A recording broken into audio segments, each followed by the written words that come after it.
वर्ष में मंगल का प्रदोष निकाल कर रख लो कि मंगल का प्रदोष इस दिन पड़ रहा है, मंगल की त्रयोदशी तिथि पड़ रही है, प्रदोष व्रत मंगलवार का पड़ रहा है। और जिन लड़का लड़की को मंगल होते हैं, जिन कन्या और वर को मंगल होते हैं, केवल शंकर भगवान के मंदिर में जाकर चौमुखी दिया, 4 बत्ती का दिया आटे का, उसमें घी डालकर लड़की शंकर भगवान के मंदिर में मात्र 7 बार शंकर पे से उतार कर 3 बार स्वतः उतार कर शिव के मंदिर में रख देती है, उसका मंगल आड़े आता ही नहीं है, मंगल नहीं आता सामने। मंगल प्रदोष व्रत का इतना महत्व है महाराज। मंगलवार की भौम प्रदोष का दिन हो महाराज, प्रदोष काल में, प्रदोष के दिन व्यक्ति के रीढ़ की हड्डी में परेशानी हो या रीढ़ की हड्डी तकलीफ दे रही हो, पीठ का भाग तकलीफ दे रहा हो, डॉक्टर बोल रहे हो गुड़िया खसक गया, या कोई क्रम मान लो कोई मस्तिष्क से जुड़ी बीमारी हो, ट्यूमर हो गया हो, कोई कुछ हो गया हो, गांठ पड़ गई हो मस्तिष्क के अंदर, शंकर भगवान को बीले का गुर्दा, जो बीला होता बील फल का अंदर का गुर्दा भाग शंकर के शिवलिंग पर प्रदोष काल में मल दिया जाए। मलने के बाद थोड़ी देर बाद उसको उठा लिया जाए, शिव जी का अभिषेक पूजन स्नान करा दिया जाए, पूजन स्नान आदि सब कराकर दिया बत्ती लगाकर भगवान शंकर के मंदिर पर ही बाहर बैठकर उस गुर्दे का थोड़ा सा भाग मुख में पालो, थोड़ा सा भाग लेकर आ जाओ। 7 से 8 दिन तक उस भाग का प्रतिदिन सुबह के समय पर सेवन कर लीजिए। गुर्दे की प्रॉब्लम हो या मस्तिष्क से जुड़ी हुई प्रॉब्लम हो, वो समाप्त हो जाता है महाराज। भौम प्रदोष के दिन मंगलवारी प्रदोष का स्मरण जो सुख दिया है वो आनंद। हमारे यहाँ बहुत सुंदर कहा है शिव महापुराण में, प्रदोष व्रत कथा के अंतर्गत मंगलवार की प्रदोष पड़ती है तो शिव काशी में निवास करते हैं। मंगलवार को अगर शिव जी के मंदिर में, शंकर के मंदिर में जाकर 1 लोटा पानी चढ़ाया जाता है तो हमारे कार्य में उन्नति होती है। कल प्रदोष पड़ेगा, मंगल का प्रदोष, मंगलवार की प्रदोष पड़ती है तो शिव काशी में निवास करते हैं। हमारे यहाँ कहते हैं मंगलवार की प्रदोष रोग से मुक्ति देते हैं। प्रदोष व्रत मंगलवार का पड़ रहा है। प्रदोष के व्रतों में वर्णन किया गया है कि भौम का प्रदोष, मंगल का प्रदोष, जो प्रदोष पढ़ते हैं, भगवान शंकर ने कहा सुनो पार्वती, जिस बेटा और बेटियों का मंगल विवाह नहीं होगा, शादी नहीं होगी, अगर अशोक सुंदरी का स्मरण कर कर, एक बेलपत्र में लाल चंदन लगाकर, एक मूंग के दाने के साथ अगर सुख सुंदरी के स्थान पर समर्पित कर देंगे तो उनके मंगल विवाह 3 महीने के अंदर हो जाएंगे। भगवान ने कहा जब प्रदोष काल हो, शाम का समय हो, उस समय पर बेलपत्री, पीपल और आंवले के नीचे लक्ष्मी तो कुछ देर के लिए विराजमान हो जाना। जो तेरे इन वृक्षों के नीचे शाम को दीप लगाने आए उसके घर तो पीछे पीछे चली जाना, बस इतनी कृपा कर देना। एक कनेर का फूल देवाधिदेव महादेव को प्रत्येक प्रदोष के दिन शिव जी को जल चढ़ाकर समर्पित करना प्रारंभ कर दो। 2 या 3 प्रदोष निकलेगी, मेरा देवाधिदेव महादेव तुम्हारी झोली खुशियों से। मंगल का प्रदोष निकाल कर रख लो कि मंगल का प्रदोष इस दिन पड़ रहा है। व्रत करो चाहे ना करो, मंदिर में चढ़ी हुई बेलपत्र को उठा लो, बेलपत्र का ब्रह्म कमल बना लो। ब्रह्म कमल का मतलब होता है डंडी बीच में रहे, आसपास पत्तियां रहे।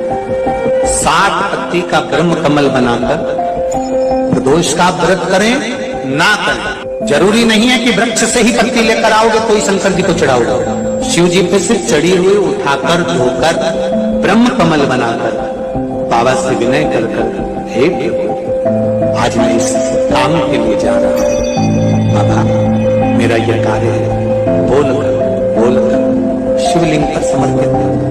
दिन भर के प्रदोष व्रत का फल बाबा एक बेलपत्र समर्पित करने पर ही प्रदान कर देगा। काल का दीप, प्रदोष काल की आराधना, प्रदोष काल की साधना और प्रदोष काल में परमात्मा का लिया गया नाम हमारे करोड़ों करोड़ों करोड़ों करोड़ों पुण्य को प्रबल कर देता है और हमारे पाप को छिन्न कर देता है। हमारे पाप लोगों में से कोई काशी गया होगा,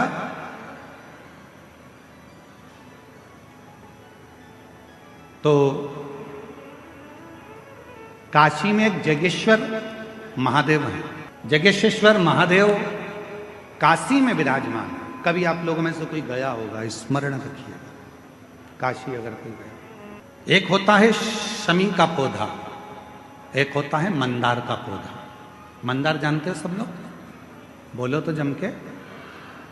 सफेद आंकड़ा भी उसको बोलते हैं, मंदार भी उसको बोलते हैं। मंदार का पौधा, और एक होता है शमी का। कहते हैं जिस व्यक्ति की जिंदगी में केवल घाटा ही घाटा लिखा हो, दुख ही दुख लिखा हो, और कई साल हो गए हों किराए के मकान में रहते हुए या तकलीफ को भोगते भोगते, परिवार में कहीं सुख है ही नहीं। दो पौधे को याद रखना, और दोनों पौधे की कथा हमने पूर्व में सुना चुके, मंदार और शमी। दोनों की कथा सुनाइए कि ये मुनि थे, कौन से ऋषि के बेटे थे ये मंदार और शमी, किसके पुत्र थे, सब कथा सुना। आप यूट्यूब पर कथा पूरी मिल जाएगी, आप उसको सुनो। जिसकी जिंदगी में दुख ही दुख लिखा, कष्ट ही कष्ट लिखा, परेशानी परेशानी लिखी। तो मंदार और शमी ये दो पौधे ऐसे हैं जो जीवन में सुख प्रदान करते हैं। एक नियम बना लो, 12 महीने शिवरात्रि आती है, हर महीने शिवरात्रि पड़ती है, महीने में 2 बार प्रदोष पड़ती है।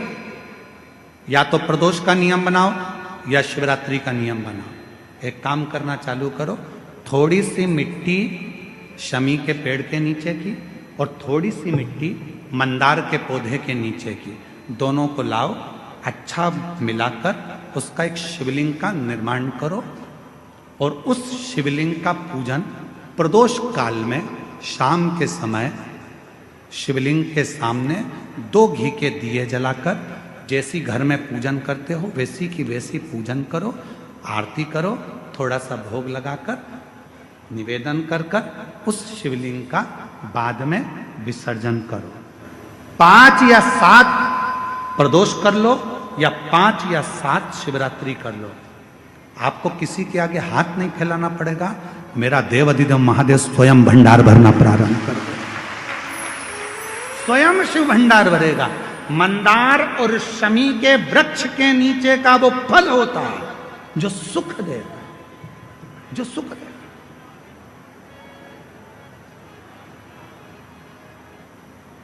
जो हमें आनंद प्रदान करता है। मंदार मतलब आप लोग जानते हो, वो सफेद आंकड़े की जो जड़ होती है, आंकड़ा होता है, उसके छोटे छोटे फूल होते हैं मंदार के, भगवान शंकर को चढ़ते हैं। और शमी की पत्ती तो आप लोग जानते ही हो, शमी का पत्र, इसके पौधे के नीचे और उसके पौधे, इसका वृक्ष और उसके वृक्ष के नीचे की थोड़ी थोड़ी मिट्टी प्रदोष काल में, या तो प्रदोष हो या शिवरात्रि हो, दोनों को मिलाकर उसका शिवलिंग बनाकर उसकी आराधना, उसकी 12 महीने प्रदोष आती है, 12 महीने शिवरात्रि आती है, 12 महीने आती है। अगर व्यापार ना चले, दुख तकलीफ ज्यादा हो, कष्ट ज्यादा हो, बहुत टेंशन जिंदगी में चल रहा हो, कहीं मत जाना। प्रत्येक महीने प्रदोष आती है, हर महीने शिवरात्रि प्रदोष आती है। 1 लोटा पानी, 5 बेलपत्र, 5 बेलपत्र, एक शमी पत्र, एक शमी पत्र, 5 बेलपत्र तांबे के लोटे में जल में डाल लीजिए। 7 दाने अक्षत के, आखे अक्षत के डाल लीजिए। और प्रदोष काल में, प्रदोष काल जो शाम का समय होता है, प्रदोष काल में भगवान शंकर के मंदिर जाकर पांव में चप्पल पहनकर ना जाइए। घर में घी का दिया लगाकर कलश लेकर शिव के मंदिर में चले जाइए। शिव मंदिर में दिया नहीं लगाना है, आपको केवल घर में दिया लगा कर जाना है। और शंकर जी के मंदिर में वो ऐसा कैसा ही पानी पूरा उंडेल कर डालकर शिवलिंग पर आ जाइए। झोली पसार कर प्रणाम करिए। शंकर की देहली पर 2 मिनट बैठकर ओम नमः शिवाय का स्मरण कर। ओम नमः शिवाय भी आपको बोलना बताया था कि सौभाग्यवती नारी स्त्री नमः शिवाय ओम बोले और पुरुष ओम नमः शिवाय। स्कंद पुराण कहती है, शिव महापुराण कहती है अगर आपने 2 या 3 या 4 प्रदोष ही कर लिए तो मेरा महंकाल बाबा आपकी जकर नहीं कर, बीच में नहीं छोड़ना बाबा। आप सबको मालूम है महीने में 2 प्रदोष आते हैं। कभी किसी से पूछो कि भगवान शंकर का यह अविरल त्योहार प्रदोष का व्रत क्यों आता है, क्यों भगवान शंकर की आराधना प्रदोष के दिन करी जाती है, क्यों कभी सोमवार होम प्रदोष आ जाती है, कभी गुरुवार का प्रदोष आ जाता है, कभी शुक्रवार का प्रदोष आ जाता है, कभी कोई प्रदोष आ जाता है। ये प्रदोष का व्रत क्यों आता है? उसका एक कारण है भगवान शंकर प्रदोष का व्रत धारण कर फिर अगला जो दिन होता है उस दिन मेरे शंकर भगवान अपने सारे गणों के साथ नंदी, भृंगी, श्रृंगी, नर, गंधर्व, अप्सरा, किन्नर, देवता, पशु, पक्षी जितने भी होते हैं मेरे शिव सबके साथ बैठकर अपना महाप्रसाद ग्रहण करते हैं। जिस प्रदोष व्रत का हम वर्णन करते हैं, जिस प्रदोष के दिन का आपको बधाई कल हमने दी थी कि प्रदोष की आपको बधाई हो, प्रदोष शाम का जो समय होता है, प्रदोष काल जो होता है उसका वर्णन जब हम करते हैं, ये प्रदोष की पूजन का विधान किसने बनाया, ये प्रदोष की पूजन का नियम किसने बनाया, ये प्रदोष की संध्या काल का प्रदोष के समय का पूजन का विधान कौन बनाया, ये प्रदोष के समय पर एक बेलपत्र चढ़ाने का विधान किसने बनाया, प्रदोष के समय पर एक समीपत्र चढ़ने का विधान किसने बनाया, प्रदोष के समय पर अगर मान लो कोई भिखारी से भिखारी व्यक्ति भी है जो ठेला चला रहा है, उसके पास में खाने के लिए कुछ नहीं है, फटे कपड़े पहन रहा है, उसकी जिंदगी में कुछ भी नहीं बचा और कर्जे में लदालूम हो गया, एक चावल का दाना अगर वो प्रदोष के दिन प्रदोष काल में शाम के समय पर शंकर के शिवलिंग पर चढ़ा देता है तो 3 या 4 प्रदोष में उसका कर्जा चुकना प्रारंभ हो जाता है। वो प्रदोष का विधान है। इतना ये प्रदोष का वर्णन करा किसने, इतना प्रदोष की महत्वता बताई किसने, कौन करे इतना वर्णन? अगर प्रदोष की महत्वता बताने वाला कोई है, इसीलिए मेरे शंकर भगवान माता सती को लेकर कुंभज ऋषि के यहाँ, अगस्त ऋषि के यहाँ कथा सुनने के लिए गए थे, क्योंकि उनके बराबर कोई शंकर के महत्व को बता नहीं सकता और प्रदोष के महत्व को नहीं बता सकता। सती मैया को प्रदोष का महत्व बताने के लिए शंकर सती जी को लेकर कुंभज बाबा के यहाँ गए थे, अगस्त ऋषि, कि प्रदोष के महत्व को तो जानो सती, तुम प्रदोष के महत्व को तो सती जानो, तुम प्रदोष के महत्व को तो सती पहचानो कि प्रदोष का महत्व क्या होता है। जब जिंदगी में थोड़ी सी भी तकलीफ हो, थोड़ा सा भी कष्ट हो, थोड़ी सी भी अगर दुख हो तो शिव जी को जल चढ़ाओ, बेलपत्र चढ़ाओ, और कोई मन में अगर दुख है तो नंदी के पास 2 क्षण बैठकर अपने मन की बात नंदी से जरूर कहो। क्यों? शंकर भगवान से सीधे आप अपने मन की बात नहीं कह सकते, तो नंदी के कान में जब आप कुछ कह देते हो तो नंदी के कान की बात भगवान शंकर के हृदय तक पहुंच जाती है और शिव जी उसको स्वीकार। एक बेलपत्र, एक शमीपत्र तुम्हारी उलझन को समाप्त कर दे। मेरी जीजियों, प्रदोष का इंतजार भी मत करा करो कि प्रदोष का दिन आएगा या प्रदोष का दिन आएगा तो हम गला पकड़ रहा है बाबा, प्रदोष का दिन आएगा तो हम भगवान शंकर को प्रदोष के समय में, शाम के समय पर हम बेलपत्र, शमीपत्र, चावल समर्पित करेंगे। आप तो प्रयास करा करो, कभी अगर मौका मिल जाए तो प्रदोष काल में, प्रदोष के समय पर एकांतेश्वर शिवलिंग मिल जाए, कहीं एकांत में कोई शंकर भगवान का शिवलिंग मिल जाए, एक बेलपत्र लो, उसके ऊपर एक शमीपत्र रख लो, एक चावल का दाना रख लो, अपने मन की बात बाबा से कहकर श्री शिवाय नमस्तुभ्यं बोलकर शंकर भगवान की अशोक सुंदरी वाली जगह पर स्पर्श कराकर वही शमीपत्र, वही अक्षत का दाना, वही बेलपत्र शंकर भगवान के शिवलिंग पर उसको समर्पित कर दो। समर्पित करते समय ये जो डंडी का मुख है, ये जहां जलाधारी होती है, पानी बहता है, उस ओर डंडी का मुख होना चाहिए। जिधर पानी बह रहा है उधर से करो।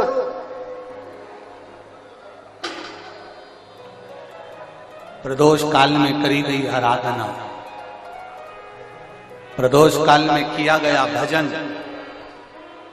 केवल प्रदोष के दिन ही नहीं, प्रदोष काल में कभी भी शंकर को याद करो। वैसे तो शंकर भगवान को याद करने के लिए कोई समय निश्चित नहीं किया गया कि इस समय शिव जी को याद करना। मौत का और महाकाल का आने का समय कभी निश्चित नहीं होता।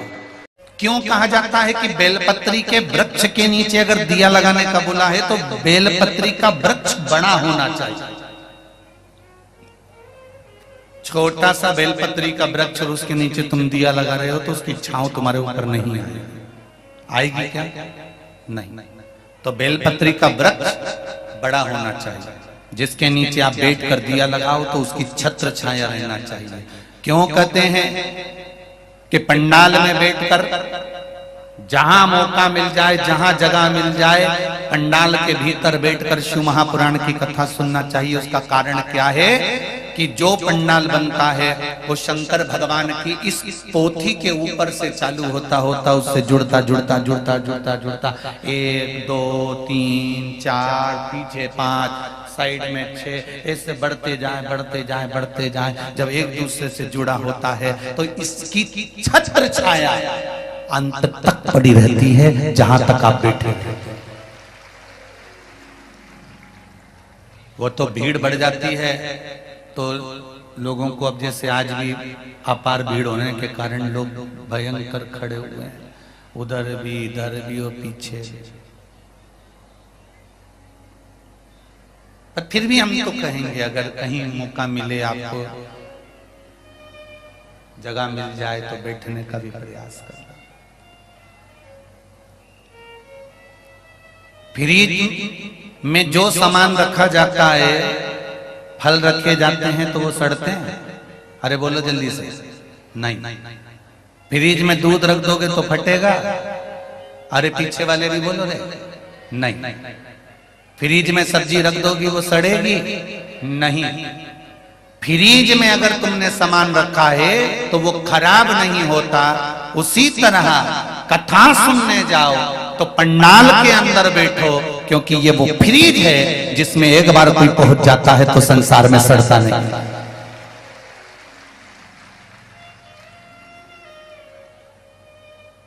संसार में सड़ने से बचना है। काम, लोभ, आसक्ति, वासना, तृष्णा, मोह, ये सब मनुष्य को सड़ाने वाला है। एक बेलपत्री का वृक्ष आप खड़े होना आपके घुटने तक होगा। एक बेलपत्री का वृक्ष आपके कंधे तक होगा। एक बेलपत्री का वृक्ष आपके सिर से ऊंचा होगा। गौरी, कात्यायनी और महालक्ष्मी, 3 बेलपत्री के वृक्ष की अवस्था रहती है। कौन से बेलपत्री के वृक्ष से पत्तियों को तोड़ा जाता है? जम के बोलो जरा। कौन से बेलपत्री के वृक्ष से पत्तियों को लिया जाता है? गौरी से? बोलो जरा। नहीं। कात्यायनी से? नहीं। बेलपत्री की पत्तियों को लिया जाता है महालक्ष्मी से। किससे लिया जाता है? महालक्ष्मी से, जो तुम्हारे सिर से ऊपर हो, जिसकी छाया तुम पर पड़ रही हो।